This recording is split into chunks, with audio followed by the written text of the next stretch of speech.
The prodigal son is a story of love and forgiveness of parents. The Almighty has blessed mankind with umpteen bounties and blessings, but the most lovable of them is the selfless love, care, and shelter provided to us by our parents. The story also reflects the grace and mercy of God. Repentance on behalf of men is the only way to atone for their sins.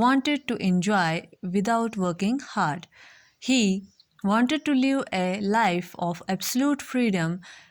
He did not want to share any responsibility as he had an eye on his father's property. He said to his father, "Father, give me the share of the property that belongs to me."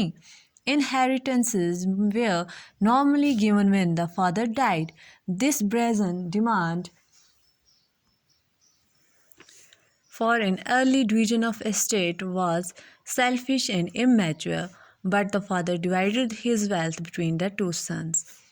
Not a long time afterward, the younger son traveled to a distant land where he wasted his money. He lavishly dined, wined, and gambled. At last, when he had spent even the last penny, he almost starved to death. There came a terrible famine throughout the country that made living harsh. He had no money, no home to live in, and nothing to eat.